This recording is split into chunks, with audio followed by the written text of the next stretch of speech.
Apanipadohamachintya shaktihi pashyamya chakshu sashrunomya karnaha aham vijanami vivikta rupaha nachasti veta mama chit sadaham.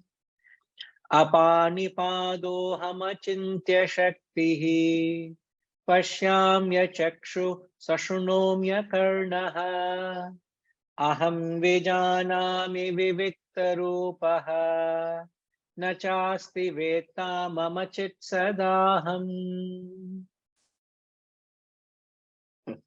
I am without hand and foot, of inconceivable power. I see with no eye, I hear with no ear. Pashyami achakshuhu. I see without an eye. Shrunomi akarnaha. I hear without an ear. I know well. Aham vijanami vivikta rupam, which is, I'm the purest of form.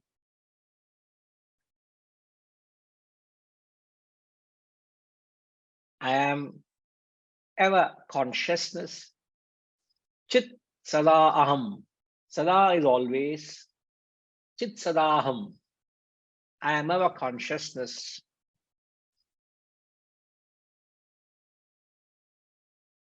Nachasti veta. None knows me.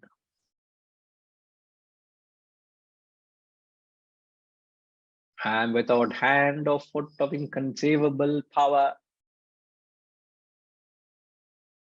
I see without an eye. I hear without an ear. I know well. I am of the pure form. I am ever consciousness. None knows me. Now, if the Kaivalyopanishad is a jewel, this mantra is a pendant.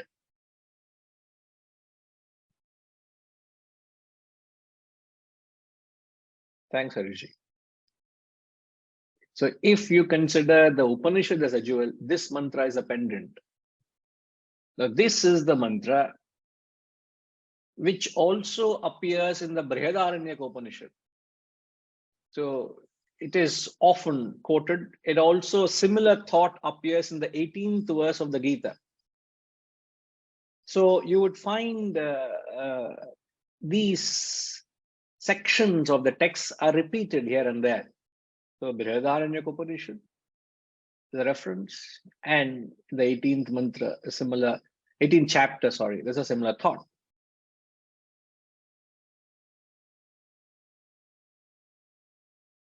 So I know well, when he says I know well, aham vijanami.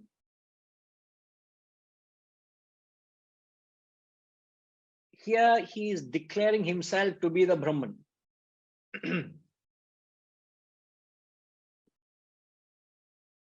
So the Brahman is declaring, I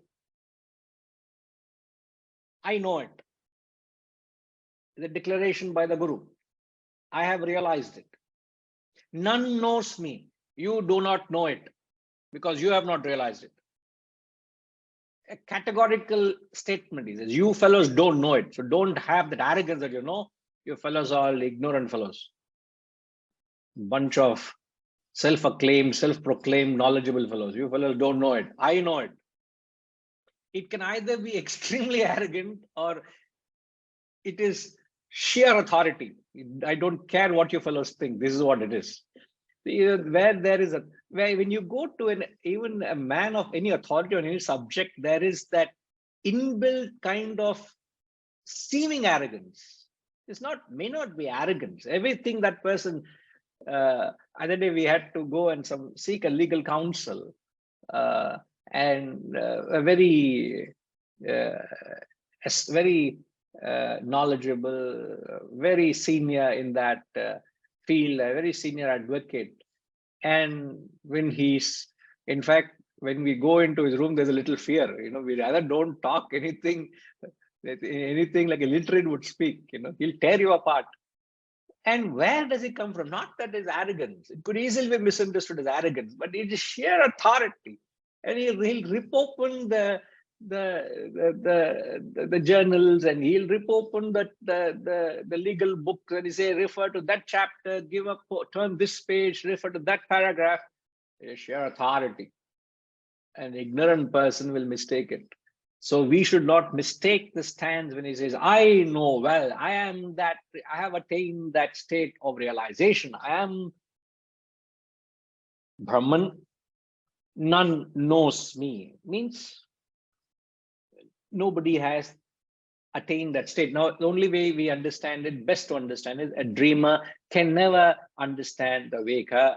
The only way the dreamer can understand the waker is by waking up and becoming the waker himself. Until one wakes up to the reality, it is impossible to understand. It's very likely you misunderstand.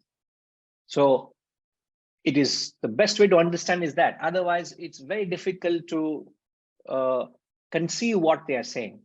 So because from a point of conditioning, we can't understand the state of unconditioned consciousness or the pure consciousness. So it is like CC understanding PC. CC is the conditioned consciousness trying to understand what is that state of pure consciousness. There is no transaction, there is no communication. That's why I said it is the Atman that is communicating about the Atman. It is the Atman that is receiving about the Atman. So it's a communication from Atman to Atman. It is no communication from pure consciousness to conditioned consciousness. There can never be a communication. It's like two sane people can communicate. Is it ever possible that one insane fellow and a sane fellow can communicate? You go to an asylum and you start giving a lecture to asylum seekers. You also will have to join them thereafter, after the session. You will become one amongst them. How can you talk sense to an asylum fellow or a fellow who is temporarily conditioned with alcohol? He's not in his senses. How can you talk to him? So it is there is no communication from a pure conditioned state to a conditioned state. So unconditioned state to conditioned state, there cannot be any communication. So it's the Atman that communicates. It's the Atman that is received. The subject matter is Atman. Keep that in mind. Then we will not misunderstand these phrases. Now he starts off the mantra. He says, I am with no hand and foot. Hands and feet symbolizes two types of movements. Feet symbolizes movement from place to place, as feet carry you from place to place. So the movement takes place from one place to another because of feet. So feet symbolizes movement from place to place, which refers to a sthira. Sthira means I'm at a place. Now we all are sthira, seated at a place. Asthira. Whenever you add, as we learned in basic Sanskrit, when you add the word a prefix to any Sanskrit word, it creates the opposite. So sthira means being at a place. Asthira means movement from place to place. The second, that refers to the feet. And the second type of movement we do is being at a place, being seated, sthiraha. You can be very chanchala.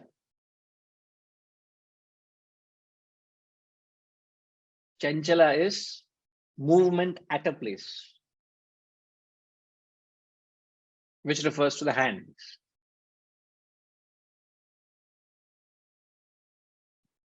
And when you know a person is not concentrating, you would know by where are his hands. If his hands are very relaxed and not up to something, he's scratching his head, or he's scratching anything, and he's taking a rubber band and playing, he's taking a pen and scribbling, or trying to play with something, all the time, his hands are everywhere. That means he's not concentrating on you. He's not there. He's not. This is one of the ways of knowing whether the audience is concentrating. So the second type of movement is chanchala. Chanchala means at a place, your hands are moving when you are sthira. Now, when he says, I am with no hands and feet, it's indicating that Brahman is not responsible for any kind of activity. I have got nothing to do with action. One master stroke. Brahman is saying, I have got nothing to do with any action that you perform, which is at a place or moving from place to place.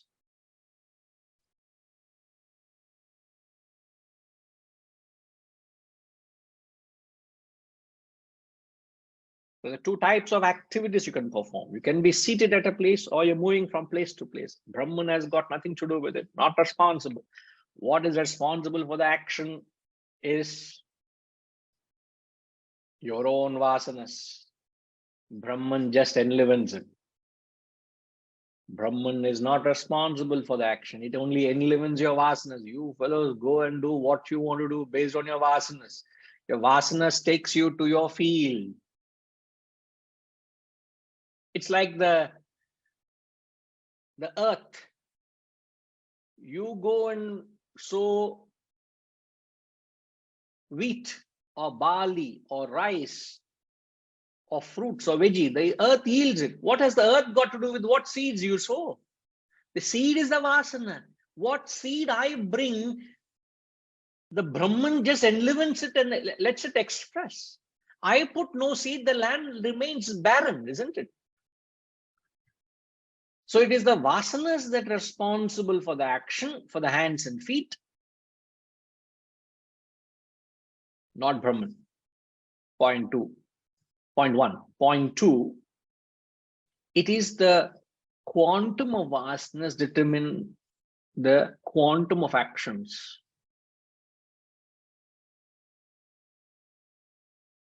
So when the quantum of vasanas is more, what do you become?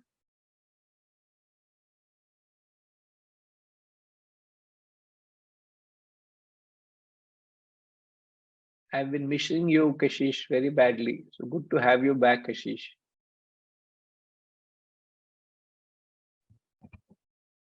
Good to be back too, Guruji. Yes, Kashish. So the question, Kashish, is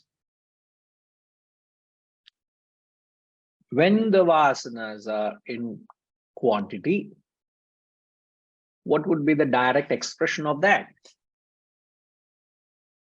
I believe, would it be restlessness, Guruji? Restlessness? Like very fidgety and like flighty, going from place to place, very restless, can't sit still, like a lack of inner quiet. All right. You put it in your own way. You're right. But I'm looking for the right technical word which conveys when the vasanas are more. One is SR.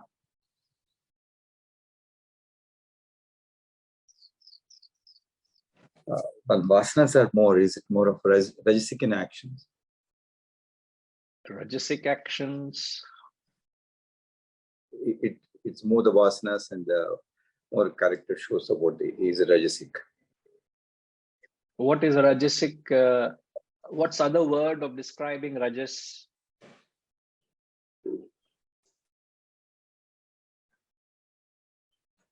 Desires, more of desires. All right, more desires. So when one has more desires or more vasanas, same thing. Awesome. What would one be? So, right, we said Brahman has got no hands, no feet. Brahman does not perform any action. So, what performs action? We said is vasanas.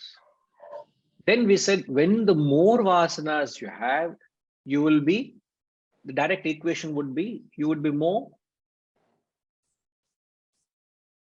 active, isn't it? More active, more in action. Isn't it? You're more prone to action. And when a person is more prone to action, what are they called? When a person has more vasanas, you call it rajasic. What's the other right word to describe them here? Think along, sir. Harish. Yep.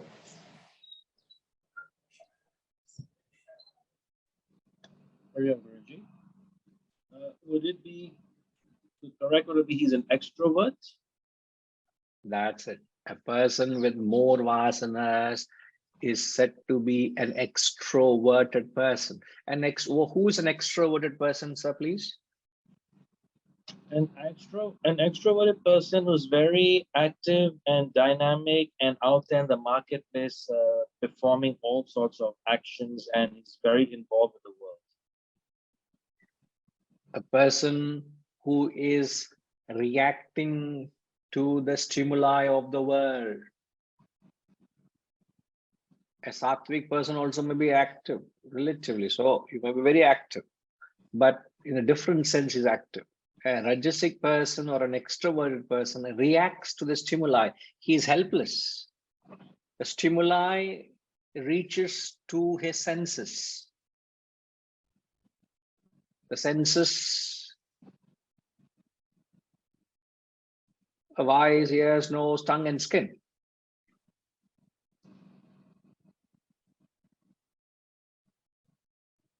Like yesterday, a few of us were seated at a dining table. I met a gentleman, Harishi and all. It was a private invitation, and they knew them, old family friends. You got to be very mindful what you say, what you do. And this gentleman was talking about a place in Telangana or in Andhra, I don't know where exactly it is, near Bhadrachalam. There's a place called Papikondalu.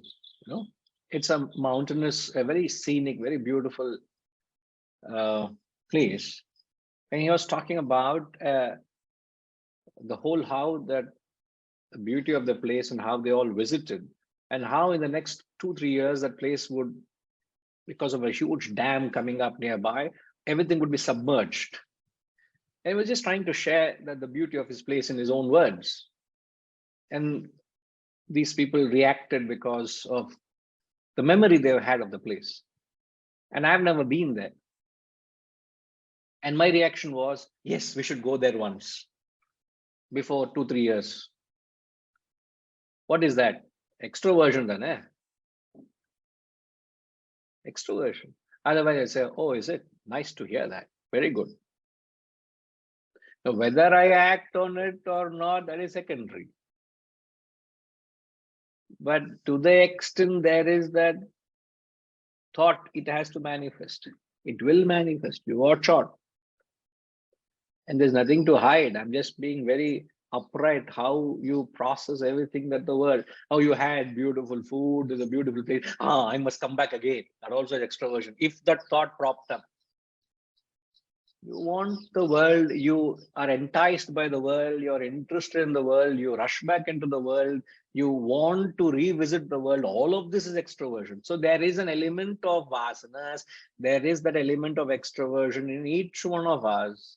You need to be at least aware of what all that's happening. Is a traffic of thoughts, is a traffic, huge traffic. Are you not mindful when you're crossing a road? When you have to cross that road, there is no traffic light and there's huge traffic. Are you not mindful? So there's a traffic of thoughts, constant in and out of stimuli inside. I was not prepared for that stimuli. When a stimuli comes, how is it? It could be a passing appreciation, or you take that stimuli and start acting on it and then look for a date and then go and visit it and enjoy it. What did it? It takes you off course of your path. What is your path? Am I a sightseer? Am I a traveler? Am I a tourist person? How many invitations can come? Watch out. So that is extroversion. So extroverted fellow reacts to the stimuli, responds to the stimuli, he acts on the stimuli, so he is more prone to action. He is driven by the wings of passion. He is driven by the stimuli that trigger the inner laden vasanas. Watch out. So he has no time to go inward and search the self. No time. And when I say that, I've never been a traveler as such. Never really took opportunities to go and see the world. I had many opportunities. Other day, somebody was telling, I want you to come and visit. We'll take care. Please come here. I said, I am not a tourist person. I may come there. If you call me for a lecture, if there's an opportunity to share this wisdom, I'm there. And being there, if there's something you want me to see, I wouldn't mind. But I wouldn't just go there all the way just to see that place. So I've never been that kind of a person. So I'm not trying to portray an image. I'm saying what I am. So this is the best way to describe extroversion is reaction to stimuli. So an introverted person would not respond to stimuli. The same stimuli reaches him. To the extent you're introverted, you wouldn't respond to the stimuli. So the stimuli comes, and what happens to the stimuli once it reaches you? Shantima, what happens to the stimuli in an introverted person? Ariyam Guruji, he didn't respond to it. He doesn't respond to it. He may respond and say, oh, thank you very much. Like no if you invite something to me, I keep quiet. What is Guruji has become deaf, is it? I'm inviting him for some place. I'm telling something to him. He's not responding at all. He's very rude. This fellow, I tell you, that's why he should not become too close to people. They take you for granted. No, it's not like no response. What response? Thank you very much. So sweet of you, Shantima, for inviting me. I'll come back to you if I'm really interested. Thank you very much. So your reaction is no interest. But what happens to the stimuli? The stimuli comes into you and dies. There is no reaction within. It dies in you because there is nothing to react with. When you have the vasana within you, there's a reaction, there's a response. The response is not interested because the vasana is in you. So when the vasanas are reduced, your actions become less. You become more introverted, less extroverted. So when you are less triggered by the stimuli of the world, you are more triggered by the Atman within, that which is not responsible for any action. So you reach a state of actionlessness.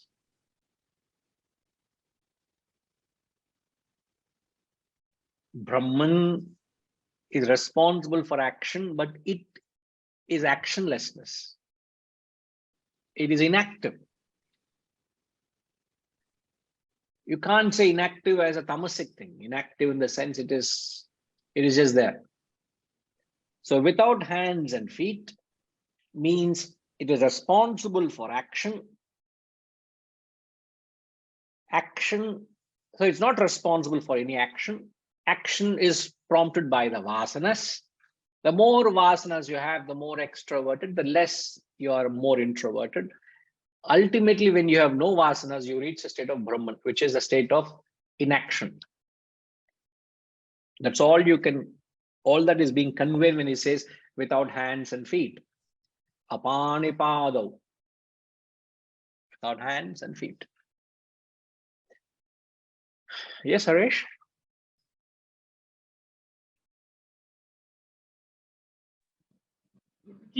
Guruji, you mentioned earlier, you made a statement, if there is a thought, it will manifest. Is that absolute, that if I have a reoccurring thought of some desire, it will manifest regardless at some point? Is that a factual outcome? if there is a thought or a desire or a vasana, it will manifest if it finds a conducive environment. It's possible that the vasana is laden. Vasana is always an unmanifest state. Only when it finds a conducive environment, moment it finds, it will manifest. So as long as Unless the vasana has been laden and manifest, unless you have been pursuing the path of wisdom, the path of knowledge, and the vasana gets burnt off with the wisdom and you're not even aware of it. Many a time the growth happens is when the vasana is within known and unknown. See, I know what vasanas I have. Do you know what vasanas you don't have? There may be countless vasanas you don't have within you. Isn't it? So, is it that every vasana that you have manifests? If you don't do anything with it, they create a frustration, a restlessness. As Kashish has said, it generally you are very incomplete feeling. And whenever there is a slightest conducive environment, you will jump at it. But if you are in the journey of the self, and if you are performing the karma, bhakti, jnanam, the three yogas, you're doing your sadhana, the wisdom that you gather from these three, just like the darkness gets dispelled with light, the ignorance in the form of your vasanas keep disappearing even without you being aware of it. You don't need to know. So the vasanas are eradicated, uprooted from their root in their unmanifest form. It's not that you have to deal with the vasana at the manifest form. A manifest vasana is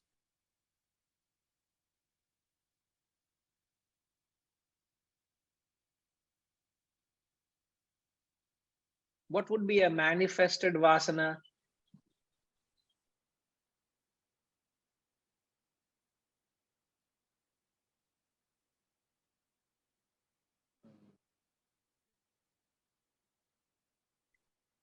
In other words, I'm only asking, when a vasana manifests, what form does it take? Isn't it manifest as a thought or a desire in your mind? And then you have to deal with it, isn't it? Something passing by tempts you. A thought comes in your mind because you have a vasana for it. Now you have to deal with it because the thoughts have come in your mind, isn't it? What is responsible for the thought to prop? The stimuli, external, and the vasana, internal. The same stimuli might fall on a person who has no vasana, no reaction. As I said, the stimuli comes and dies in him. But in whom there is a vasana, you react. Now, once you have reacted, means once the stimuli triggers the latent vasana in you, then you have to deal with the thoughts and desires. Am I to go with it or not to go with it? Am I to entertain it or am I not to entertain it? And all that depends on the intellectual wisdom to say, no, thank you. I know I have an interest in it, but I will not partake in this invitation. Thank you very much. So you say, let it pass. So what happens? Slowly the thought which gathered momentum as a desire will fold back into the thought and again goes back into the vasana.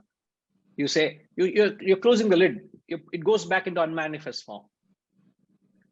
So either you deal with the vasana upon manifestation, or you can deal with the vasana in the unmanifest stage without you knowing about it. So the vasana can get burnt off there itself.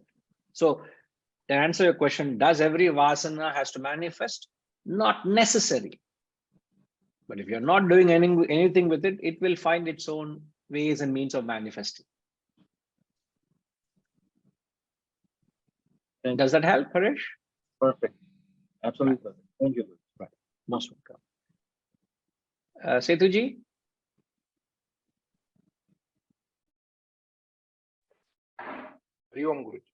Yeah, I just wanted to share. See, my last visit to 2000 and to US was in 2018, and recently I visited and I was there for 2.5 months. Earlier, I always want to visit factories, visit these games, baseball particularly, and different and whenever cities wherever we visit, I want to see some sightseeing places.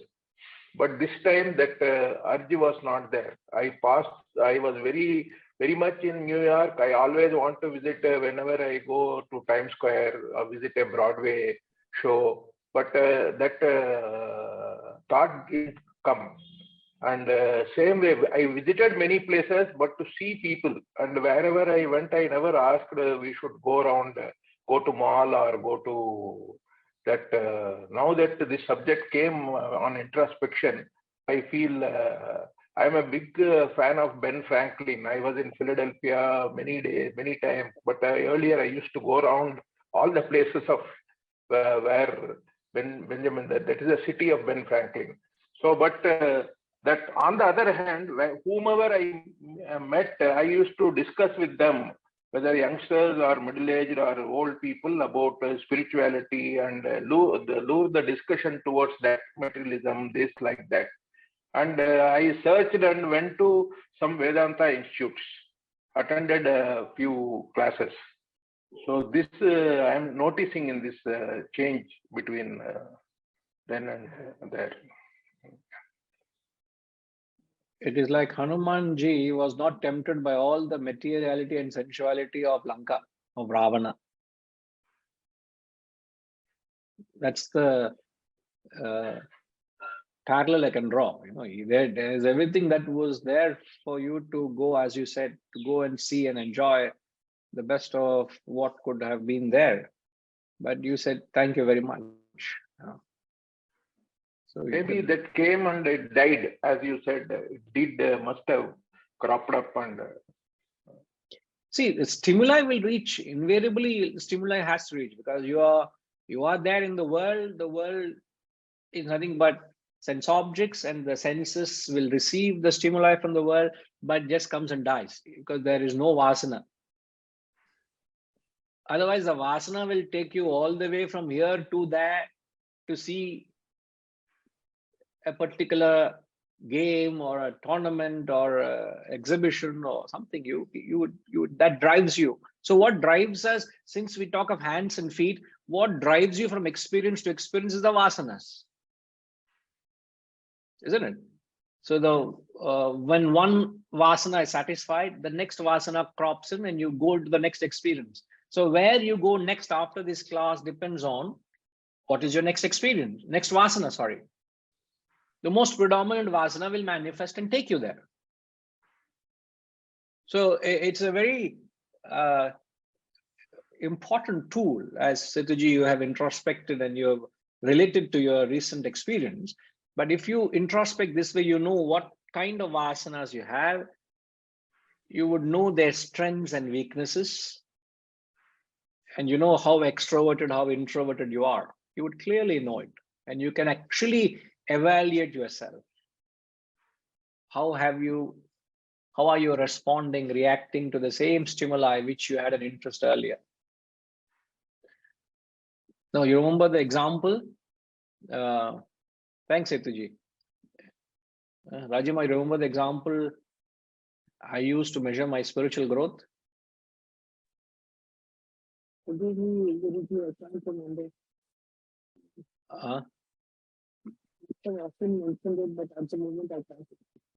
I use it as a tool for measuring my spiritual growth. I don't know what you all should have things to measure, no? But I have one very clear tool. Vasanta, my smiling means she knows answer.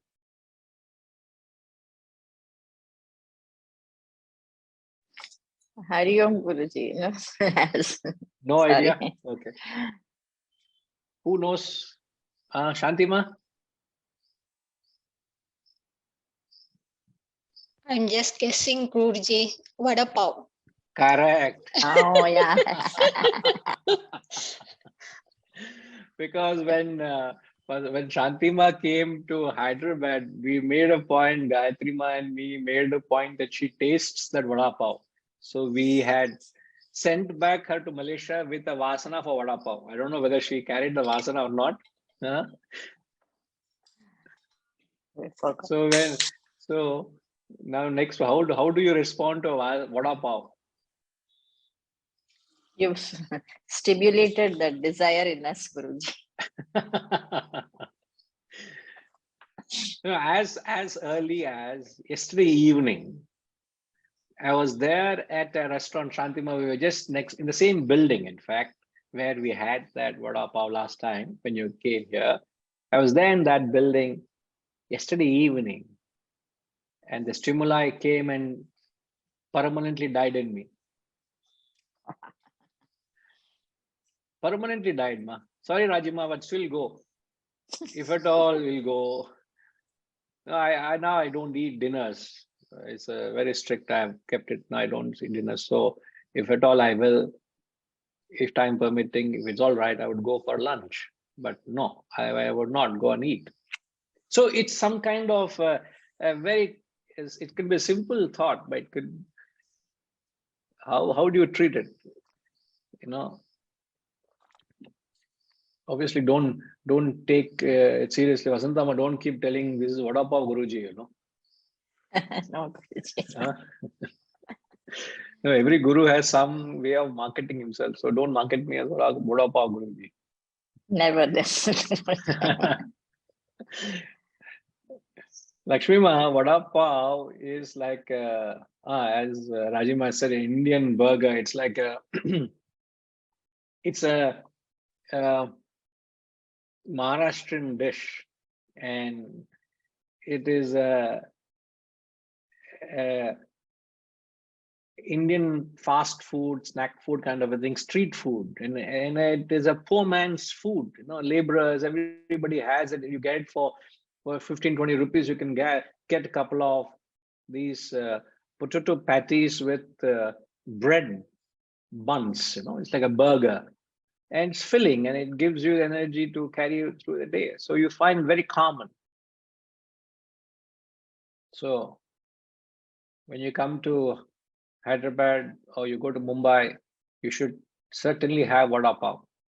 Okay. So you come to Vedanta class to get rid of vasanas. Here we are planting further vasanas in you all. Huh?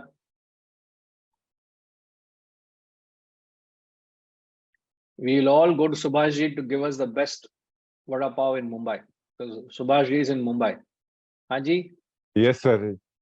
You are most welcome for vada Haji. pav.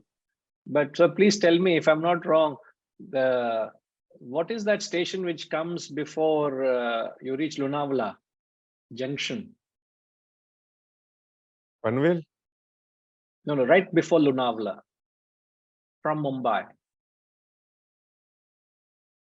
What Vasantama? Karjat, yes. Karjat, Oh yes. my God, the times when I'm talking ashram days, if at all we are going from ashram work, anything, you know, we used to go and we used to come back from ashram in the train.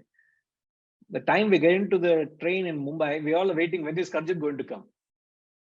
And these fellows, Karjat station is full of this only vada pav. And I tell you, each fellow will order over 10 vada pavs, and then for next 2 days they'll not eat. As if they were not seen food, because we are stuck in the ashram.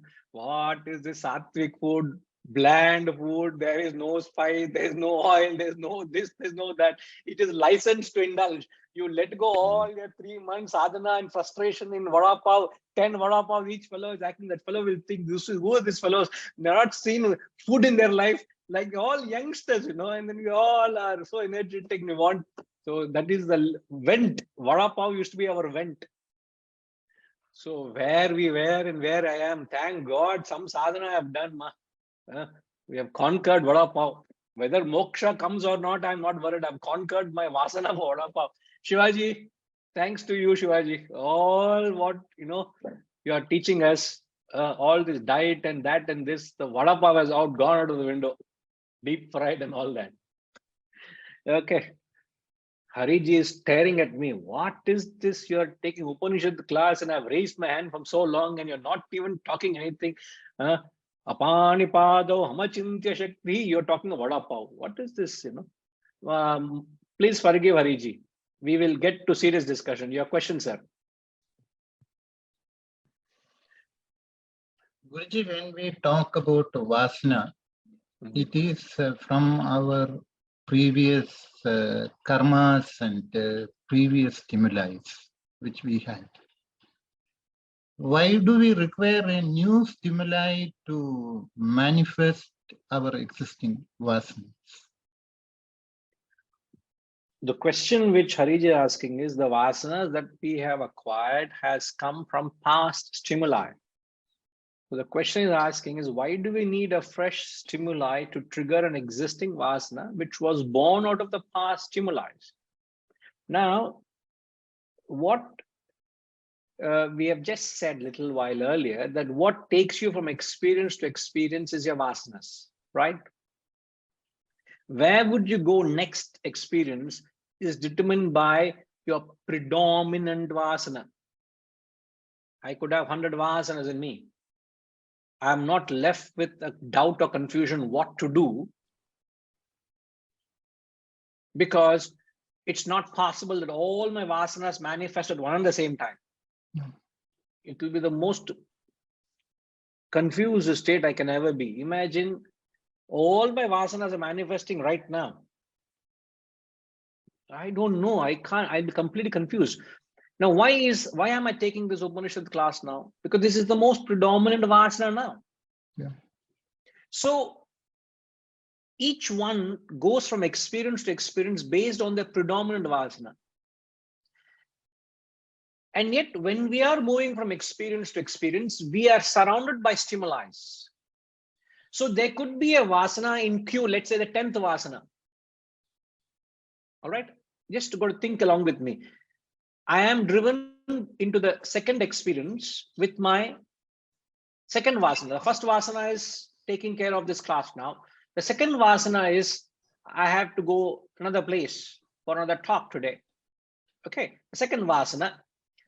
Now there is in queue, there's a 10th vasana. Now along the way I'm going through the experiences, something, a stimuli that triggers, that comes to me, which triggering the 10th vasana. It is not predominant, but it is the 10th vasana. So what happens? The 10th vasana gains a certain cognition. It wakes up. It is actually dominant. It's not really requiring manifestation.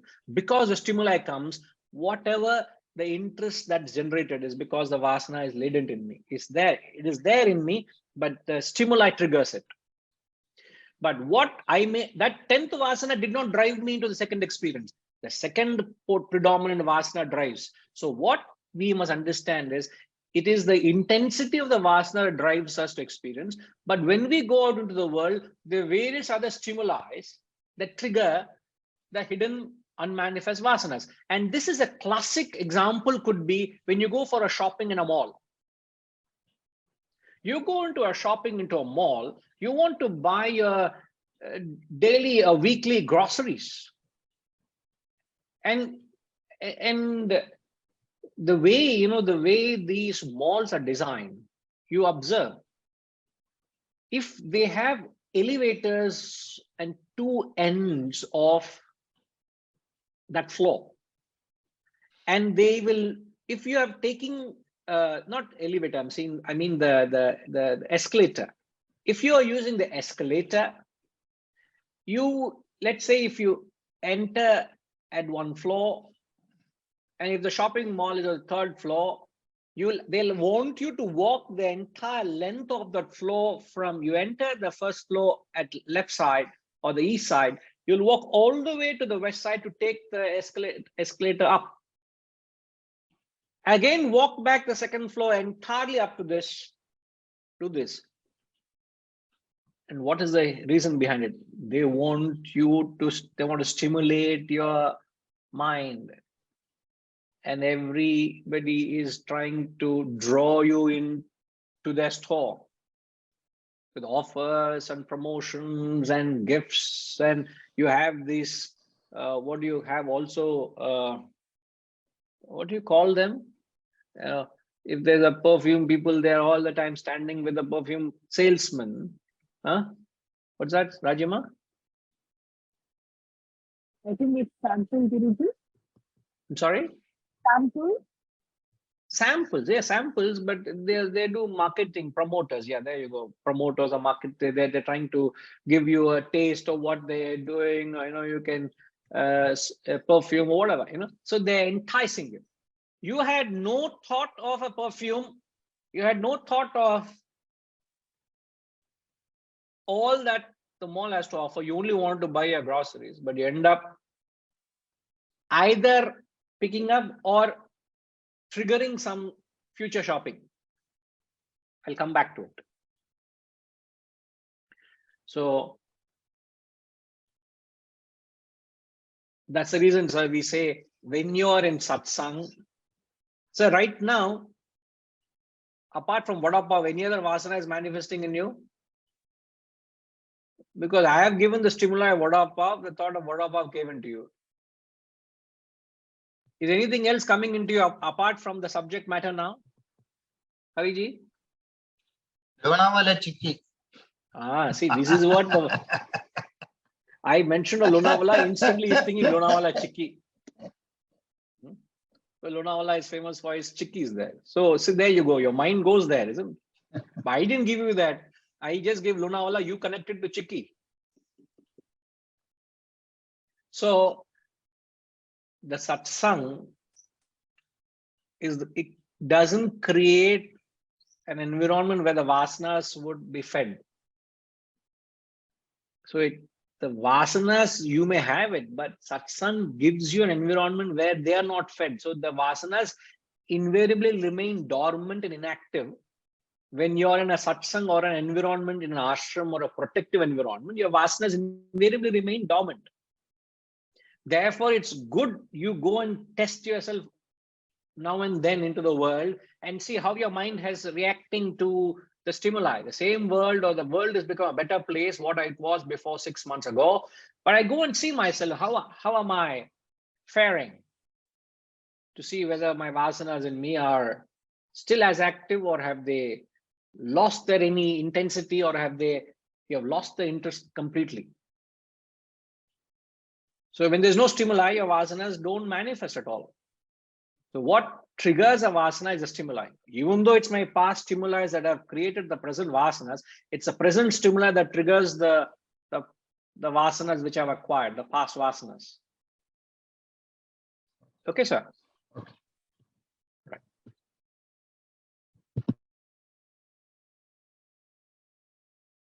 Achintya Shakti.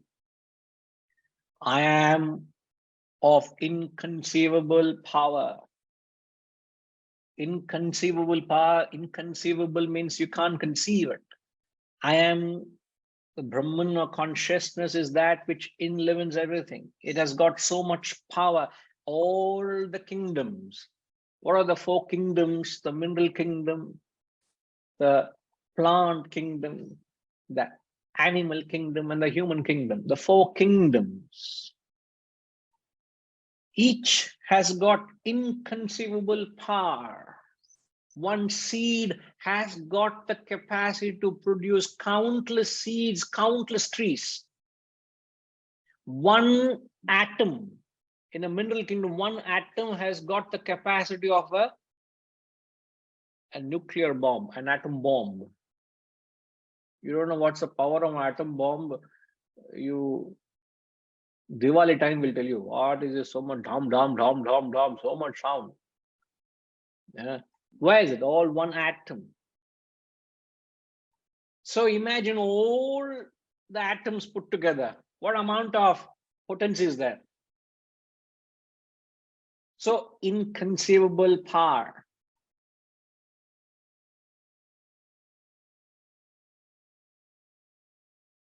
You must read this, the science journals. It's staggering. It's very philosophical. Very philosophical when you read the science journals. yesterday, some video that came by, and I was seeing this. One of the new, what caught me is, so when you trigger, I could be wrong. I would be happy to be corrected. But what I gathered was, when you click a photograph in a new phone, in the new iPhone, whatever number, I don't know, if you trigger a photo, how many calculations happen to capture that? Harishji? Any idea? Just guess a number, sir.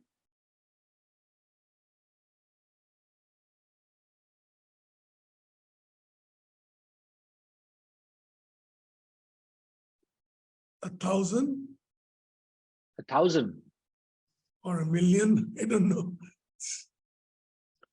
1,000, a million. Just a guess.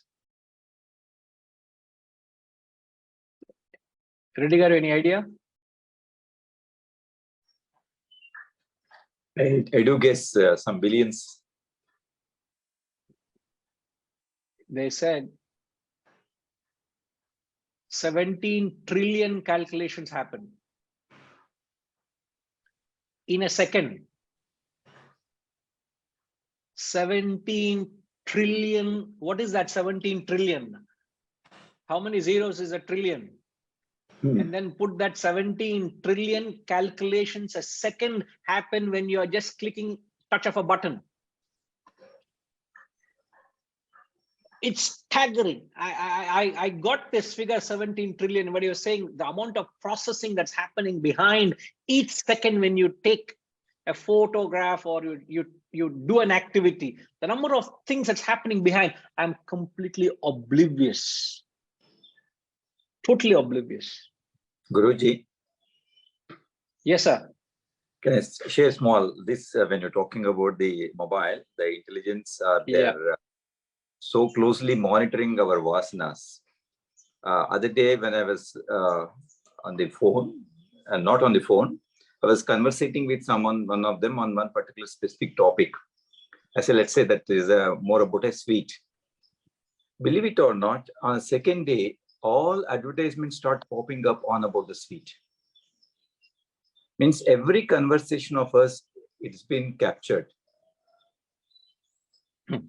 It is whether mobile is on or off.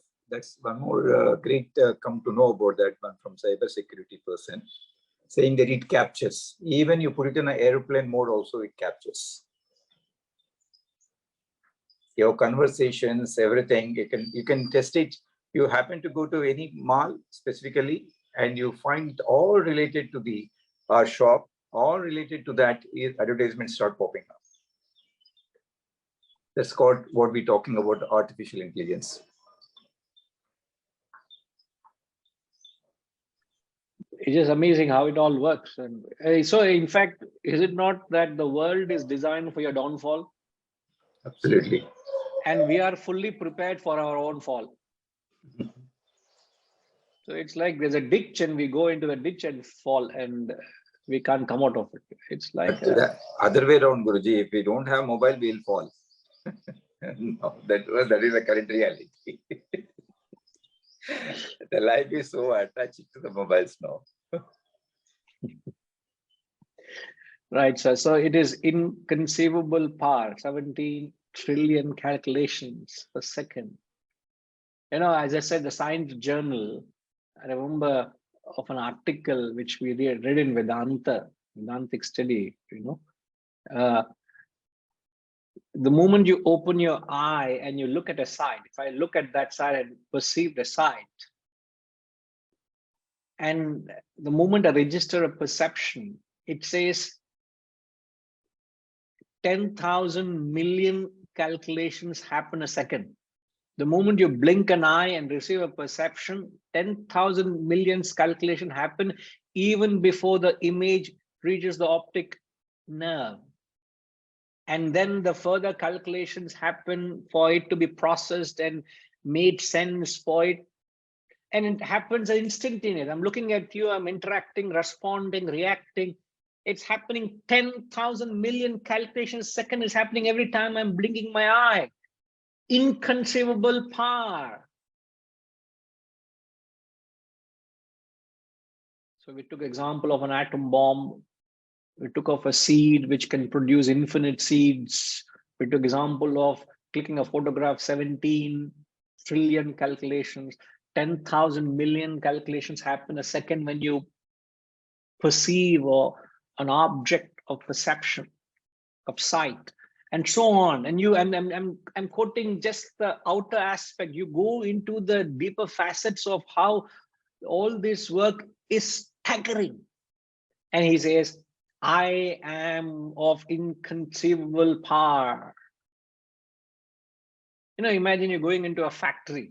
Harishi, you're being taken into a factory. And there's huge machinery. Imagine a locomotive factory. Huge factory. And all these machines are operating in optimum with all in the peak hour. And you go and sound is so deafening. And suddenly, everything comes to a grinding halt. There's total silence.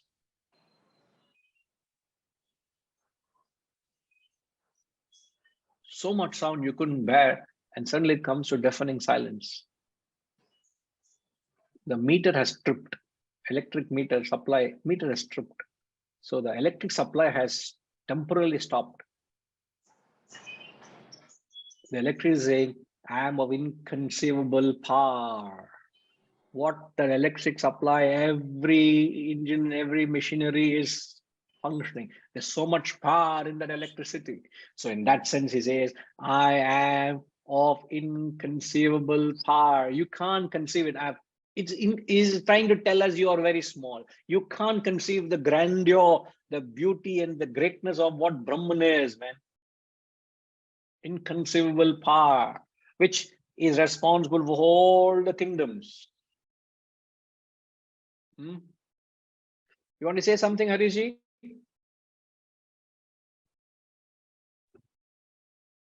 ESP you have. But anyway, Guruji, what is most humbling in the figures that you gave is that in every perception or in any one thing, there are 17 trillion aspects to it. And one single one out of the 17 trillion is different. It's a different perception. So it's humbling to know the amount of diversity, the amount of differences. And then when you say that somebody has created all these 17 trillion differences, or somebody with greater mathematical knowledge would say probably 17C1 or 17C2. It's mind-boggling the number of permutations and combinations that one person has, or how many differences there are, and yet we say that everything is one.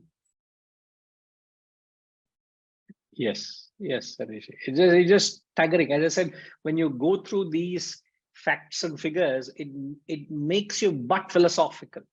That's why I said we should read. In fact, even when you see documentaries about how a human birth, from conception to birth, the journey we take, a human being goes through in the womb. I tell you, it's staggering. It's staggering how the human body is formed, and we're just talking of how the mere physical body, what all goes to make it happen. Ashcharya, it's wonderment. It's nothing but a wonderment. So he's just saying that I am responsible. So everything you got to attribute it to Brahman. Brahman is of inconceivable power. And then he says the famous words, which is, he says, I see with no eye. Pashyamya chakshu, achakshu, without eye, pashyami, I see. Shrunoti akarnaha, I am shrunoti, I'm hearing without an ear. So I see without an eye, I hear without an ear. What it means, It only means that I am the subject which enlivens the eye to see. I am the subject which enlivens the ear to hear. I am that which cannot be seen nor cannot be heard. Brahman is not that which can be seen or heard, but I enable your eyes to see, I enable your ears to hear. The similar thought appears in the Kaivalyopanishad. Long ago we did the Kaivalyopanishad. Remember the second mantra there, he says, Shrotrasya Shrotram Manaso Mano Yat Vacho Havacha Gosa Upranasya Pranaha Chakshushash Chakshuratimucha Dhiraha Pretyasmad Lokadamruta Bhavanti. The second mantra of the Kaivalyopanishad, he says, I am the ear of the ear. I am the eye of the eye. I am the mind's mind. I am the speech's speech. It only means that I can't be, I is the Atman, and Atman is the subject. Atman is not the object of perception. So God cannot be perceived, God cannot be felt, God cannot be understood. Why? Because God is not an object of perception, not an object of emotion, not an object of thought. So you can't feel God, you can't capture God in intellection, you can't capture God in perception. I hear with no ear. I see with no eye. It means I see. The Brahman enables me to see, but you can't see me. Brahman enables me to hear, but you can't hear it because it's the subject, not the object. I am of the pure form. I am ever consciousness. We'll come back to this and see that section. None knows me. You don't know it, man.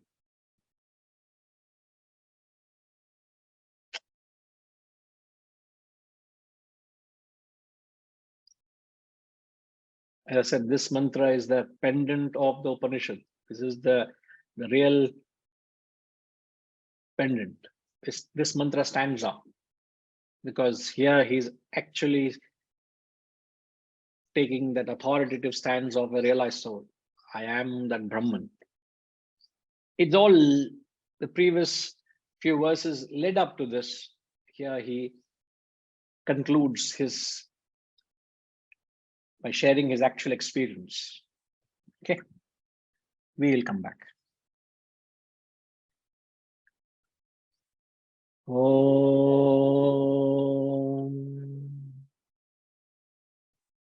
Purnamada Purnamidam Purnat Purnamudachyate Purnasya Purnamadaya Purnamevavashishyate.